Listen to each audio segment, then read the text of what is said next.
This is the Back to School Survival Guide. 9 mistakes you're making and how to fix them. Are you ready? It's that time again.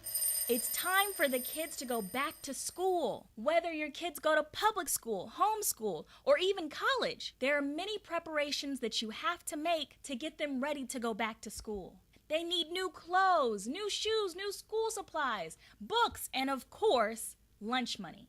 The cost can quickly, and I mean quickly, add up. So what can you do about it?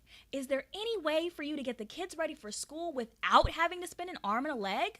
Let me show you how. Shalom, ladies. Ariel here. As many of you know, I am the wife of Captain Uzziah, the Urban Money Manager, and today I want to talk about 9 mistakes you're making when your kids go back to school. Many of us get our kids ready for school each year pretty much the same way. Buy them new clothes, new shoes, then pick up the latest notebook or binder. When I was growing up, you just had to have a Trapper Keeper, or you were not cool. Finally, get all the new textbooks that are needed for classes, new backpack, lunch bag, locker accessories, and on and on and on and on, until you feel so exhausted with all of the shopping and buying and running around that you just give your kids some lunch money to get something from the cafeteria. Because who really has time to make lunch on top of everything else? Am I right? Well, what if there was another way? A, dare I say it, better way? Let's take a look at the most common mistakes that are made with back-to-school prep and identify how to potentially fix each one. Mistake number 1, buying anything and everything. When it's time for the kids to go back to school, it can be easy to fall into the hype. You know what I mean. The newest, cutest clothes, the skirts with the little ruffles on the trim or tulle that would look adorable on your little girl. The crisp jeans that would make your son look so cute. I mean, handsome. Then there's the notebooks that have the characters from the latest movies and the binders that come with the pencil cases already included. Oh wait, that's the Trapper Keeper. How did that get in there? Kids these days, they don't even know about that. And if they're going to college, oh boy, watch out, because everything looks amazing and seems necessary. By going out and just haphazardly purchasing things with the thought, but they're going back to school, you can wind up spending up to hundreds of dollars per child just preparing for school. That's crazy. So how do you avoid this common mistake? Create a budget. I've said it before and I'll say it again. You need a budget. If you already have one, all praises. Now make sure that you've set aside a specific amount for back to school prep. Why would I be recommending that you set aside a specific amount? I mean, couldn't you just randomly say to yourself or to your husband, I'll just spend $100 on back to school stuff? No, you couldn't do that because you most likely wouldn't stick to it. Randomly throwing out numbers verbally is a recipe for disaster. A better approach would be to make a list of all the things that you need for back to school. Literally, make a list. Create an inventory list of everything that you already have in your house, including pencils, notebooks, binders, etc. Then take stock of what things you already have and make a note on your list that you already have them. With the items that are left on the list, estimate the cost of the items. You could use the previous year's expenses to guide you and even compare notes with other parents. Add up the estimates and then you have your back to school budget. If you need a budget where you can easily plug in your numbers and see how you're doing financially, get a free budget at bit.ly/yourfreebudget. Mistake number 2, getting clothes for the whole school year. If you buy all new clothes for your kids now, you risk them outgrowing them quicker than you might think. You also could be blowing your whole budget, or most of it, on clothing that they most likely won't even get around to wearing for a while. It may be tempting to get a whole new wardrobe for the kids. Maybe they're in middle school or high school now, and you keep thinking about how they're growing up. Or maybe they are going to college even. But you need to keep things in perspective. School is not a fashion show. It's a place for them to learn. Whether they are learning at home, going to public school, or attending a new semester in college, the school is a place for them to get educated, not show out. And school is certainly not the place for you to rack up credit card debt just so the kids can rock the latest J's or the baddest dresses. So now that I've played the Debbie Downer role and ruined the fun of getting new school clothes, what should you do? Well, consider first taking stock of what clothes the kids already have. Look to see what clothes fit them and then identify the few items that are needed to supplement their wardrobe.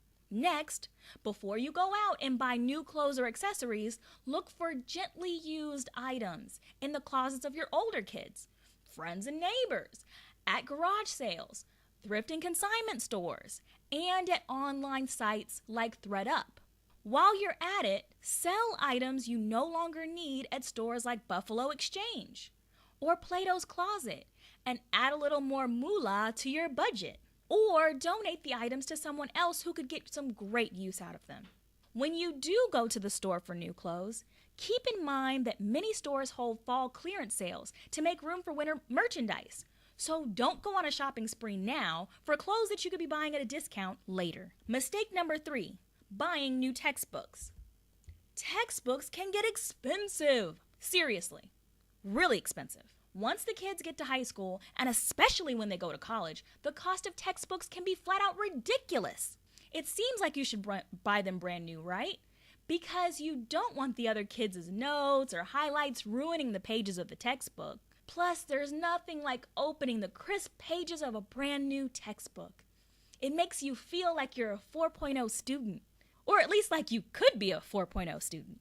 Okay. Let's get real. After the first week of school, you no longer look fondly at your crisp new notebooks and think about being the perfect student. You think about how much you miss summer. So if these thoughts are going through the mind of a student, why would you pay full price for a textbook that they would only appreciate for 1 week? What should you do instead then? Consider renting. Websites like Chegg.com, CampusBookRentals.com, BookRenter.com, and eCampus.com let you rent textbooks for the semester at a much lower cost, often with free shipping. If your kids are in college, many campus bookstores have begun rental programs as well, or allow you to buy used textbooks at a discounted price. Sites like Amazon and A-Books also carry many new and used textbooks at very competitive prices. Also look at eBooks. Many textbooks are now available in ebook form that you can download and read on your computer at a greatly reduced price. Then, several websites including CampusBooks.com, BigWords.com, and all bookstores let you comparison shop when buying multiple textbooks, as well as choose the best option among buying, renting, and ebook for a particular text. Here are some things to keep in mind when you're ordering your school textbooks. Whenever you buy or rent textbooks, always make sure you're getting the edition with the correct ISBN, International Standard Book Number, for your course. If you're ordering online, be sure to factor in shipping costs into the overall cost. Also, ask about return policies in case you decide to drop the course. And make sure that books can be delivered in time for the start of classes. Mistake number 4, spending big bucks on extracurricular activities. In addition to their regular classes, your kids will likely want to join some extra activities. Maybe they will want to play an instrument or join a club or play a sport. That's great! Extracurricular activities look great on college applications since they show that a student is well-rounded and can bring more to the table than the average student who just focuses on grades. But you know what these activities mean. Yep, that's right, more money going out of your pocket. But it doesn't have to be, especially if you don't even know if the kids will stick with it for longer than 3 weeks. So what can you do? Rent or buy used sporting equipment or musical instruments until you're sure they'll stick with an activity. Try PlayItAgainSports.com and similar outlets. Don't fall into the pressure from piano teachers to buy some brand new upright or baby grand piano. Rent a keyboard. No, it won't be the same as a real piano, but they're just starting out, so it doesn't really matter. See if they want to stick with it first. Then decide how much of an investment you want to make. Same thing goes for sports.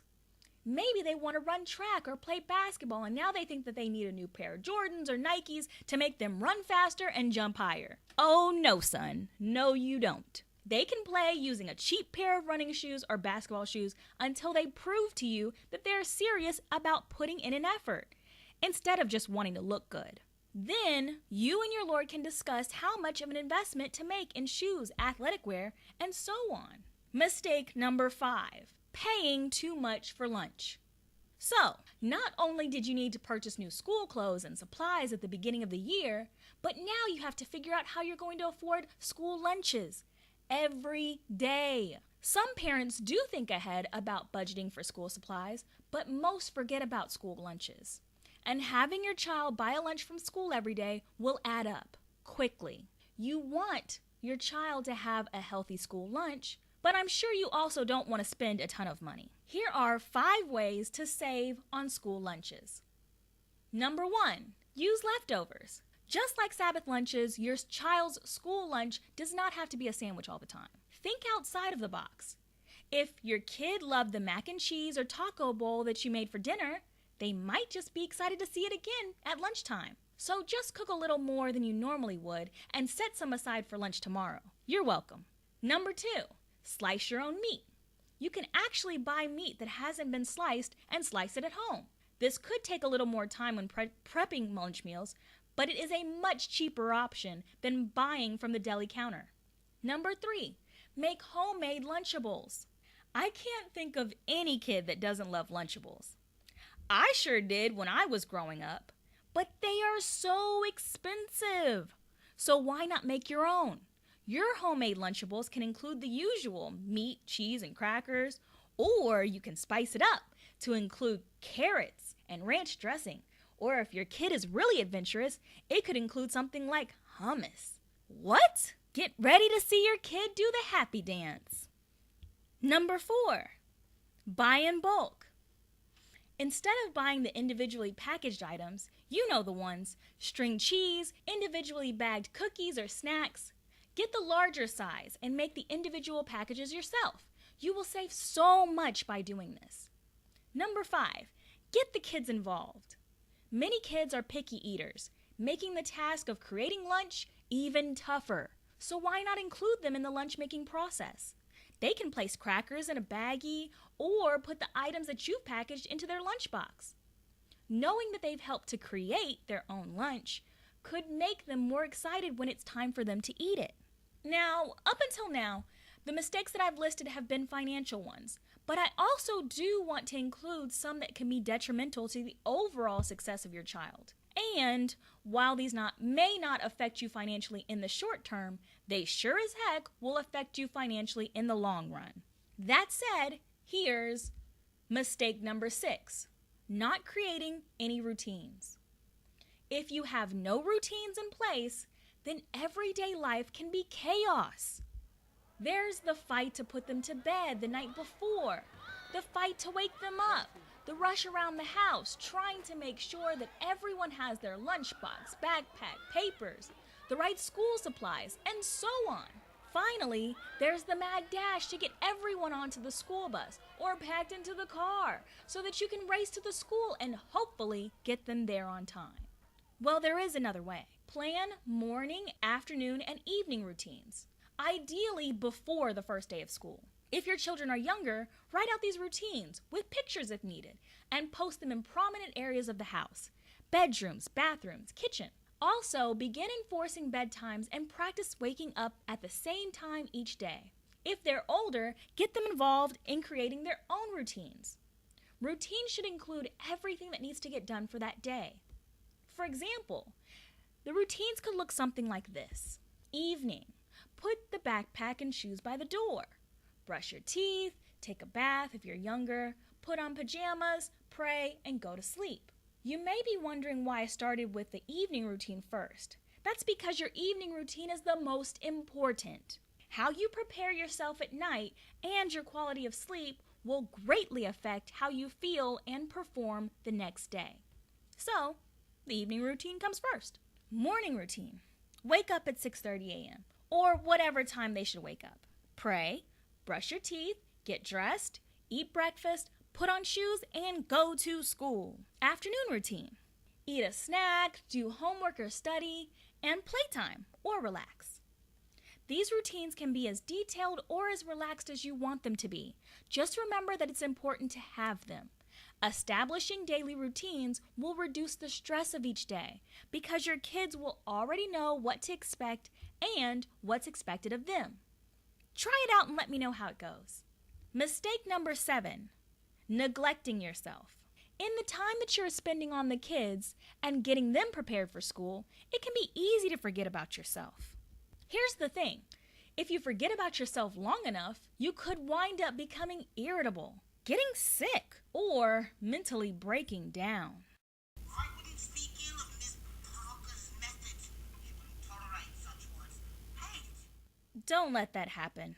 Take care of yourself so that you can take care of others. Establish your own routine to help you throughout the day. Maybe you love peppermint tea with a little honey. That could be your morning treat after the kids get ready for school. If you're homeschooling, don't feel left out. When the kids are working on their first assignment of the day, you could take a minute to indulge in your morning treat. Make this routine specific to your likes and really push yourself to keep up with it each day. Then, each evening, think about the next morning and identify where can you lighten the load. Set the breakfast table as you clear the dinner dishes and make sure breakfast foods are easy to reach. Lay out clothing the night before. Scan backpacks or kitchen spaces for missing homework, projects, or library books. Make sure musical instruments or sports bags are packed and ready to go. Mistake number 8, not setting goals. This one is a biggie. If you have heard of any of my previous seminars before, then you have heard me talk about setting goals before. Well, I'm going to talk about them again. Top-level athletes, successful business people, and achievers in all fields set goals. Setting goals gives you long-term vision and short-term motivation. Here is the definition of a goal according to Wikipedia. A desired result. A person or a system envisions, plans, and commits to achieve a personal or organizational desired endpoint in some sort of assumed development. Many people endeavor to reach goals within a finite time by setting deadlines. So basically, anytime you plan for the future, regardless of what it is, you are setting a goal. Goals give you focus. They help you to stay away from distractions and even to overcome procrastination. Think about it for a second. What is your goal in this truth? To get the kingdom, right? And having that goal helps you to stay focused in your life. In a similar way, your children should be learning to set goals for their education. Ask your children to write down 3 to 5 goals that they want to accomplish in the next school year. If they're younger, they can just verbally tell you the goals. Younger children can set goals about having good behavior or learning one new thing each day, while older children can set goals about school grades, landing internships, getting scholarships, etc. Tell them to make sure to use present tense. This helps you to accept the goal subconsciously and make sure that these goals speak to you. Don't choose goals to make someone else happy. These goals should be specifically designed for you, the student, of course.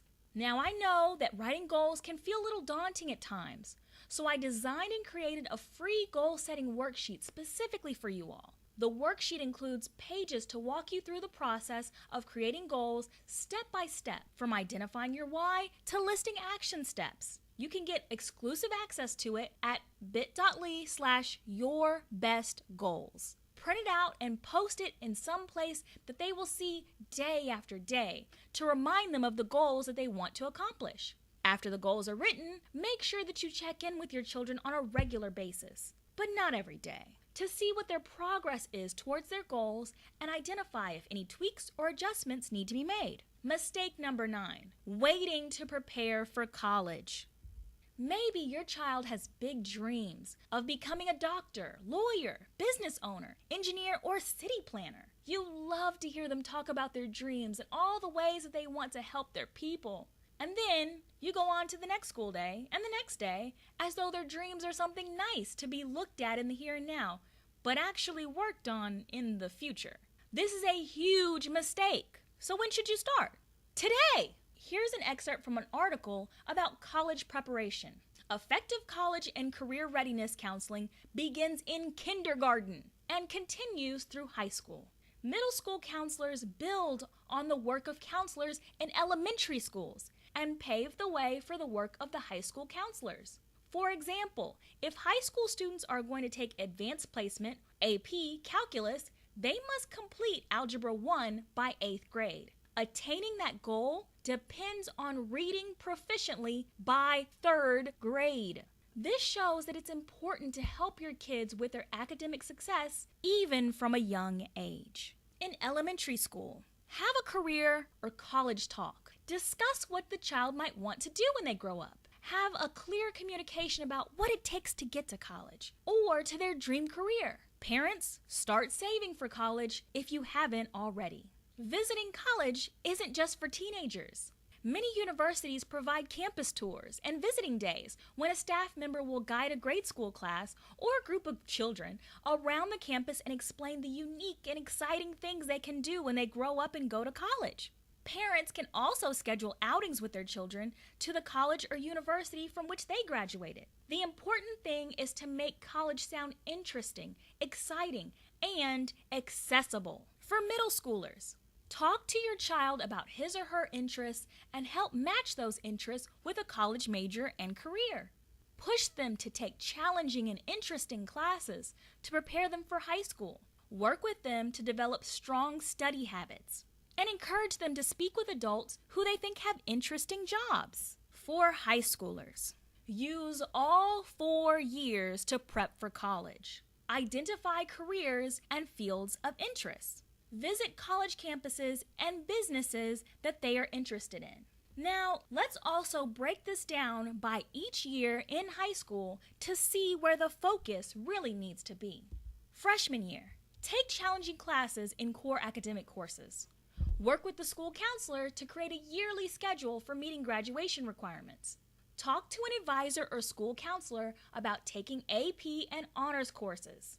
Get involved with the community-based and leadership-oriented activities. This looks great on a resume or college application. Explore and identify career fields of interest through online research and by attending career fairs and other events. Keep a running list of accomplishments, awards, and recognitions to use in preparing a resume and for college applications. For sophomore year, attend college and career information events. Research funding for college. Reach out to some mentors in the fields that you're interested in and continue to explore college and career options. Then remember to take a practice test to prepare for the PSAT. Junior year, fall semester, take the PSAT.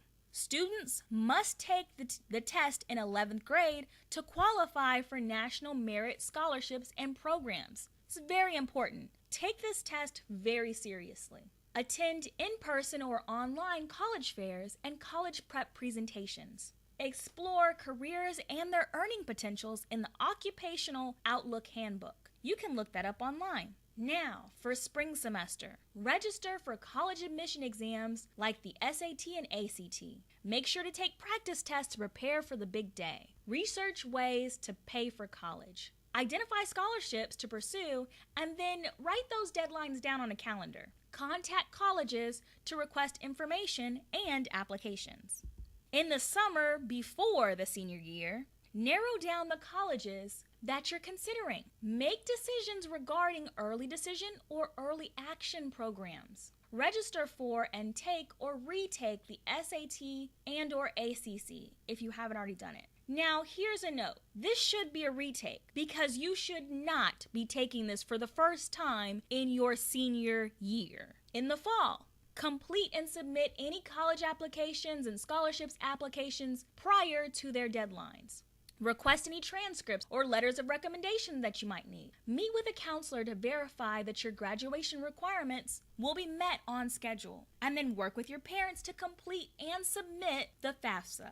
In the spring, visit colleges that are on your short list. Call college financial aid representatives with any questions that you might have. And decide on the college to attend and contact their office. Now, I know that this sounds like a lot to do, and it is. But anything worth having is worth fighting for. And whether you, I'm still talking to students here, have a goal of going to college, having a huge career, or having a large family, you are going to have to put in a lot of work. There's no way around it. Ultimately, know that you can do it though. Now, let me tell you a story about a guy, a successful guy. Well, let him tell his own story. Now, this is what he says in an interview for Forbes magazine. He says, "So I live my life by a quote, and it's, the gun that kills the most people is the gunna. I meet too many people, especially kids, who are like, okay, I'll get out of college and focus on my future, or I'm gonna write a book, I'm gonna start a business, and all of a sudden they're 40 years old and unhappy with their life, all because they thought it was just gonna work out. They end up killing their dream." So I kind of just sat down one day and I was like, wait, I want to write a book. Why can't I do it now? I want to start a business and post stuff on social media. I want to speak. Why can't I? Now pause. This interview was pretty motivational all on its own. But here's the thing. The successful guy who made these statements was 14 years old when he said them. Now, he's a 15-year-old entrepreneur, author, social media influencer, and is considered the world's #1 success and entrepreneurship mentor for kids. He is the author of 6 books, including Keys to Success for Kids and How to Have Unstoppable Confidence. Later in that same interview, he said, "I don't want to be 20 years old and looking for a job. I want to be 20 years old and providing jobs. My goal is to be a billionaire by 30. I want to be able to pull out a $10,000 check and give it to a single mother without ever having to worry about myself." Now, if this kid is speaking at this level, at his age, what level should our kids be at? Remember Deuteronomy 7:6. "For thou art an holy people unto the Lord thy God. The Lord thy God hath chosen thee to be a special people unto himself, above all people that are upon the face of the earth." We teach this to our children all the time, but do we really believe this scripture? If so, what are we doing as mothers to make sure that our kids don't just think that they're the greatest, but that they act like they're the greatest? 1 Samuel 2:3 says, "Talk no more exceedingly proudly. Let not arrogancy come out of your mouth. For the Lord is a God of knowledge, and by him actions are weighed." So let's not just talk about it anymore. Let's be about it. Let's build up our children to a level that the world hasn't seen before. Sisters, we have a big job on our hands, but we can do it. I challenge you all, moms and kids, to set goals that stretch you this school year. Then I ask you to challenge yourself to complete those goals. You can do it.